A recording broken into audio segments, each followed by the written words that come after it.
مسلمان کو گالی دینا. اب یہ پھر وہی بات ہے کہ لڑائی جھگڑے اور فساد اور تعلقات کی خرابی انہی اعمال کی وجہ سے ہوتی ہے. ان عبد اللہ قال قال رسول اللہ صلی اللہ علیہ وسلم سباب المسلم فسوق وقتالہ کفر. عبداللہ بن مسعود رضی اللہ عنہ روایت کرتے ہیں رسول اللہ صلی اللہ علیہ وسلم نے فرمایا مسلمان کو گالی دینا فسق ہے اور اس سے جنگ کرنا کفر ہے. سباب اور سب دونوں لفظ جو ہے یہ گالی دینے کے لیے استعمال ہوتے ہیں، لیکن سباب جو ہے یہ سب سے زیادہ شدید ہوتا ہے. سب کہتے ہیں کسی کے متعلق ایسی باتیں کرنا جو اس میں پائی جاتی ہیں اور جو اس میں نہیں پائی جاتی، یعنی کچھ سچ اور کچھ جھوٹ ملا کے کسی کے خلاف بات کرنا. اور مطلب کیا ہوتا ہے کہ اس شخص کو بدنام کیا جائے، اس کے اندر عیب نکالے جائیں. اور سباب جو ہے یہ باب مفعلہ سے ہے جو فریقین کی طرف سے ہوتا ہے، یعنی دونوں طرف سے ہوتا ہے، ایک دوسرے کو گالی گلوچ کرتے ہیں. تو اس صورت میں جس نے گالی دینے سے ابتدا کی ہے اسے گناہ زیادہ ملے گا، بشرطے کہ دوسرا حد سے نہ گزرے. رسول اللہ صلی اللہ علیہ وسلم نے فرمایا آپس میں گالی گلوچ کرنے والے جو بھی کہیں اس کا گناہ ابتدا کرنے والے پر ہوگا جب تک مظلوم زیادتی نہ کرے. مثلاً ایک نے لڑائی شروع کی اور گالی دے کر شروع کی، مثلاً دوسرا شخص جو ہے وہ جواب دیتا ہے، تو پہلے شخص جس نے ابتدا کی تھی اس کو اپنا گناہ بھی ملے گا اور دوسرے کا بھی ملے گا. اب اگر دوسرا شخص جو ہے وہ پہلے سے بھی زیادہ بڑھ کے گالی گلوچ شروع کر دیتا ہے، اس نے تو ایک دی تھی وہ 10 نکالنے لگتا ہے، تو پھر یہ ظالم شمار ہوگا. اور دوسرا لفظ یہاں فسق آیا ہے، یعنی فسوق. فسق عربی میں کہتے ہیں نکل جانے کو، اور شریعت میں اس کا مطلب ہوتا ہے اللہ اور اس کے رسول کی اطاعت سے نکل جانا، حدود پار کر دینا.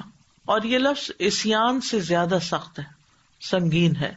قرآن مجید میں اللہ تعالیٰ فرماتے ہیں وَكَرَّهَ إِلَيْكُمُ الْكُفْرَ وَالْفُسُوقَ وَالْعِصْيَانَ، اس نے کفر اور گناہ اور نافرمانی کو تمہارے لیے ناپسندیدہ بنا دیا. تو بہرحال اس حدیث میں مسلمان کی تعظیم کا حق جو ہے وہ بیان کیا گیا ہے، یعنی ایک دوسرے کا احترام کرنا. اور جو شخص کسی کو ناحق برا بھلا کہتا ہے اس کو فاسق ہونے کا فیصلہ دیا گیا ہے. اور یہاں پر یہ جو لفظ آیا نا وَقِتَالُهُ كُفْرٌ، اور اس کو قتل کرنا جو ہے وہ کفر ہے، تو مطلب اس کا یہ ہے کہ مسلمان کے ساتھ ناحق جھگڑا اور لڑائی کرنا. اور کفر کا لفظ جو ہے یہ ناشکرے پن کے لیے بھی استعمال ہوتا ہے، احسان نہ ماننا کسی کا.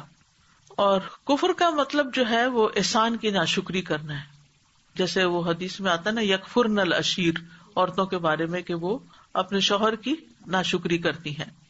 تو اس کا مطلب یہ ہے کہ کبھی ناشکری کا فعل جو ہے وہ اتنا منحوس ہوتا ہے کہ وہ انسان کو کفر تک لے جاتا ہے. یا یہ بھی مانا کیا گیا ہے کہ یہ کافروں کا فعل ہے، کسی مسلمان کو تو یہ زیب دیتا ہی نہیں. اور اصل میں تو یہاں کفر کا لفظ استعمال کر کے ایک بہت بڑی وعید اور ایک دھمکی دی گئی ہے کہ پھر تم اپنے ایمان کی بھی خیر مناؤ، یعنی مبالغے کے طور پر کفر کا لفظ استعمال کیا گیا. حافظ ابن حجر فتح الباری میں کہتے ہیں کہ نبی صلی اللہ علیہ وسلم نے حقیقی کفر مراد نہیں لیا جس کفر کی وجہ سے انسان ملت اسلامیہ سے خارج ہو جاتا ہے، بلکہ ڈرانے کے لیے مبالغے کے ساتھ کفر کا لفظ بولا گیا ہے. نبی صلی اللہ علیہ وسلم کا اخلاق اتنا عمدہ تھا کہ آپ نے کبھی کسی کو گالی نہیں دی تھی، آپ کی زبان سے کبھی ایسے لفظ نہیں نکلے تھے. انس بن مالک کہتے ہیں کہ لم یکن النبی صلی اللہ علیہ وسلم سبابا ولا فحاشا ولا لعانا، کہ نبی صلی اللہ علیہ وسلم نہ گالی گلوچ کرنے والے تھے، نہ فحش گوئی کرنے والے، اور نہ ہی لعنت کرنے والے تھے. تو یہ الفاظ جو ہیں یہ نبی صلی اللہ علیہ وسلم کے بہترین اخلاق کے بالکل منافی ہیں. پھر اسی طرح نبی صلی اللہ علیہ وسلم کی ایک حدیث سے یہ ہمیں پتہ چلتا ہے کہ گالی گلوچ کرنے والے شیطان کے بھائی ہیں یا شیطان ہیں. ایاز بن حمار سے مروی ہے، وہ کہتے ہیں کہ رسول اللہ صلی اللہ علیہ وسلم نے فرمایا بے شک اللہ نے میری طرف وحی نازل فرمائی کہ تواضع اختیار کرو، نہ کوئی کسی کے خلاف سرکشی کرے اور نہ کوئی کسی پر فخر کرے. تو میں نے عرض کیا اے اللہ کے رسول، اگر مجھے کوئی ایسے مجمع میں گالی دے دے جو لوگ حیثیت پہ مجھ سے کم ہوں اس پر میں اسے جواب دوں تو کیا اس سے مجھے بھی گناہ ہوگا؟ آپ نے فرمایا 2 گالی گلوچ کرنے والے 2 شیطان ہیں، ایک دوسرے کی آبرو ریزی کرتے ہیں، یعنی ایک دوسرے کی عزت لوٹتے ہیں اور جھوٹ بولتے ہیں۔ گالی میں آپ دیکھیں نا، مثلاً یہ کہ فلاں کی اولاد یا اس طرح کی، کبھی ماں باپ کی اور کبھی ویسے گالی دی جاتی ہے، تو وہ سچ تھوڑی ہوتا ہے۔ اگر کوئی انسان کوئی ایسی گالی کسی کو دے رہا ہے جس میں اس کو وہ کسی جانور کی اولاد بتا رہا ہے، تو وہ حقیقت کے تو برخلاف ہے، انسان تو انسان ہی کی اولاد ہے۔ لیکن نبی صلی اللہ علیہ وسلم نے اس کو اتنا برا قرار دیا، شیطان ہے جو گالی گلوچ کرے آپس میں۔ تو اس لیے احسن اخلاق کا تقاضا یہ ہے، خوبصورت اخلاق کا تقاضا نہیں، اور اچھی اخلاق سے زیادہ کوئی چیز میزان میں بھاری نہیں ہوگی۔ تو اس کا تقاضا یہ ہے کہ انسان اپنی زبان کو پاک صاف رکھے، یعنی صرف کلی کر لینا ہی کافی نہیں ہوتا، وضو کر لینا ہی کافی نہیں ہوتا، پاکیزگی کے لیے تزکیہ بہت ضروری ہوتا ہے۔ اور تزکیہ میں یہ بات بڑی اہم ہوتی ہے کہ انسان وہ چیزیں کرتا ہے جو اس کے اخلاق اور کردار کو عالی شان بناتی ہیں۔ اور تزکیہ جو ہے وہ صرف ذکر اذکار کر لینے سے یا کوئی کلاس اٹینڈ کر لینے سے نہیں ہوتا، یا صرف نماز روزے سے بھی نہیں ہوتا، بلکہ اس کے لیے بری عادتوں اور برے اخلاق کو چھوڑنا ضروری ہے، یعنی یہ تزکیہ کا عمل ہے۔ عام طور پر کیا ہوتا ہے کہ ہم ایک طرف اچھے کام کر رہے ہوتے ہیں اور دوسری طرف ساتھ ہی کوئی غلط بھی کر رہے ہوتے ہیں۔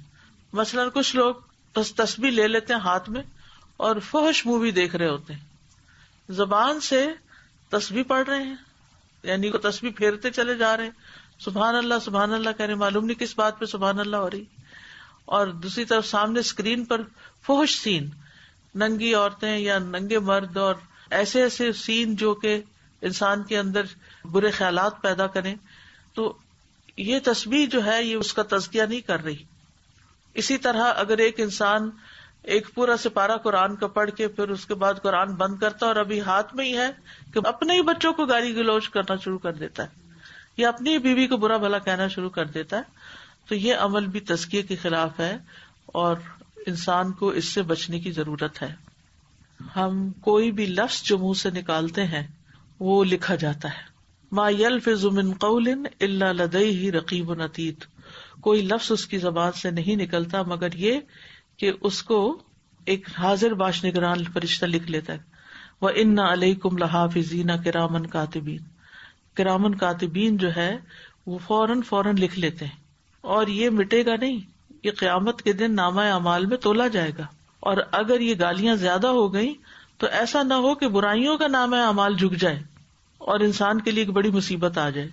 جب وہ گالی گلوچ کر رہے ہوتے ہیں اور بعضوں کا صرف جوکس میں کر رہے ہوتے ہیں، یعنی اس کو بہت اسمارٹ ہونا یا اس کو بہت ایک بولڈ ہونا یا وٹی ہونا یا کانفیڈنٹ ہونا سمجھا جاتا ہے کہ میں اپنے منہ سے کچھ بھی نکال سکتا ہوں، تو یہ بات کو بہادری کی نہیں ہے۔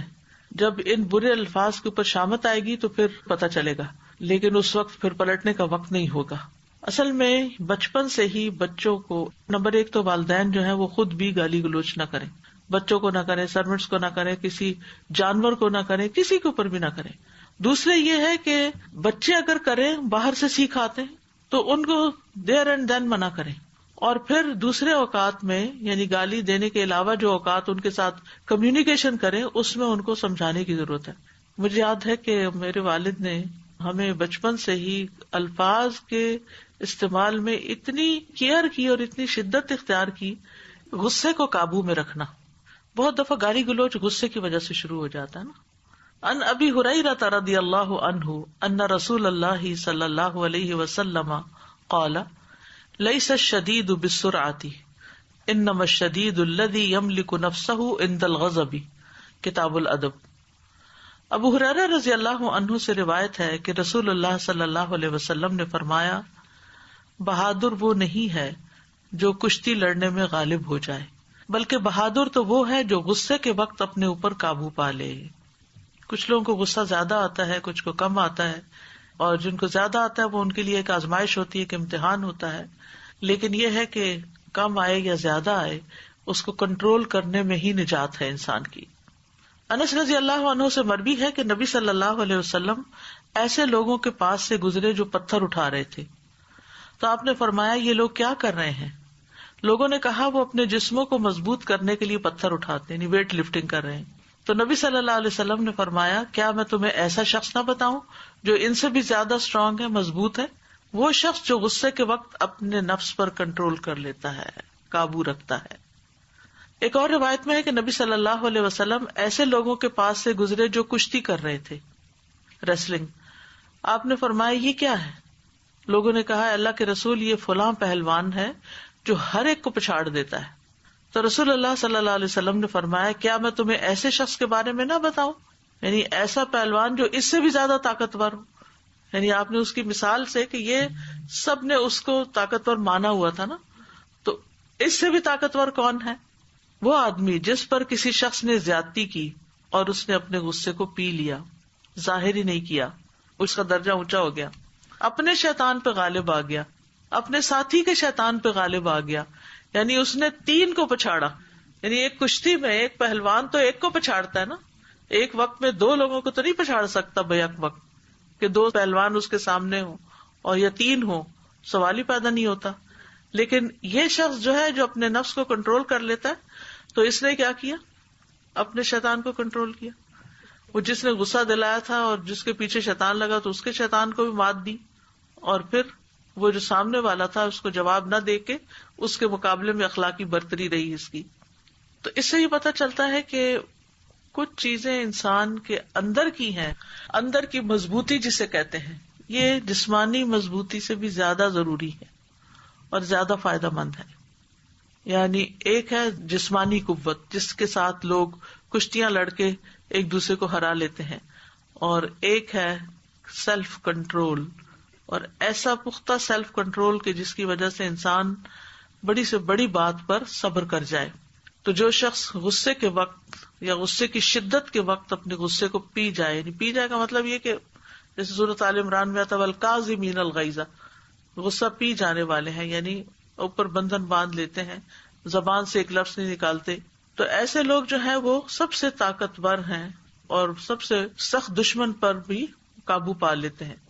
یعنی انسان کے اندر اگر تحمل ہوتا ہے، تحمل کا لفظی مطلب بھی بوجھ اٹھانا ہے، حمل سے، تو تحمل ہوتا ہے، بردباری ہوتی ہے، حلم ہوتا ہے، تو وہ بڑی سے بڑی چیز اپنے اوپر اٹھا لیتا ہے. جیسے آپ صلی اللہ علیہ وسلم فرمانے کہ یہ پتھر کیوں اٹھا رہے ہیں؟ مضبوطی کے لیے.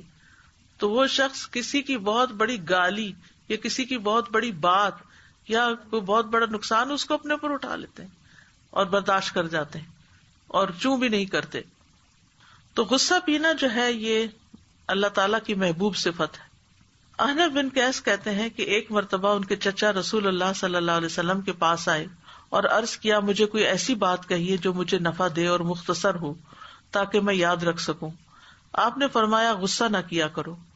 انہوں نے کئی مرتبہ اپنی درخواست دہرائی اور رسول اللہ صلی اللہ علیہ وسلم نے ہر مرتبہ یہی جواب دیا کہ غصہ نہ کیا کرو. غصہ جو ہے وہ ہر شر کو جمع کر لیتا ہے. نبی صلی اللہ علیہ وسلم کے ایک صحابی سے مروی ہے کہ ایک آدمی نے عرض کیا یا رسول اللہ مجھے کوئی نصیحت فرمائیے. آپ نے فرمایا غصہ نہ کیا کرو. وہ شخص کہتا ہے کہ میں نے نبی صلی اللہ علیہ وسلم کے فرمان پر غور کیا تو جانا کہ غصہ ہر طرح کے شر کو جمع کر لیتا ہے. ساری برائیاں، لڑائیاں، جھگڑے، فساد، بد زبانی، بد اخلاقی، بد تہذیبی، بدتمیزی سب اسی سے ہی پھوٹتی ہے. اسی لیے جو شخص غصہ کنٹرول کر لیتا ہے وہ اللہ کی ناراضگی سے بھی بچ جاتا ہے. عبداللہ ابن عمر سے روایت ہے کہ رسول اللہ صلی اللہ علیہ وسلم سے انہوں نے پوچھا کون سی چیز مجھے اللہ عز و جل کے غصہ سے دور کر سکتی کہ اللہ مجھ سے ناراض نہ ہو. آپ نے فرمایا تم غصہ نہ کیا کرو، یعنی اگر تم نہیں کرو گے تو تمہارے اوپر بھی نہیں کیا جائے گا. اسی طرح بہترین گھونٹ جو اللہ کی رضامندی کا موجب ہو وہ غصے کا گھونٹ ہے. ابن عمر سے روایت ہے، کہتے ہیں کہ رسول اللہ صلی اللہ علیہ وسلم نے فرمایا اللہ عز و جل کے نزدیک غصے کے اس گھونٹ سے زیادہ افضل گھونٹ کسی بندے نے کبھی نہ پیا ہوگا، وہ جو اللہ تعالیٰ کا چہرہ چاہنے کے لیے پیتا ہے. پھر اسی طرح قیامت کے دن ایسے شخص کو بہترین اجر ملے گا.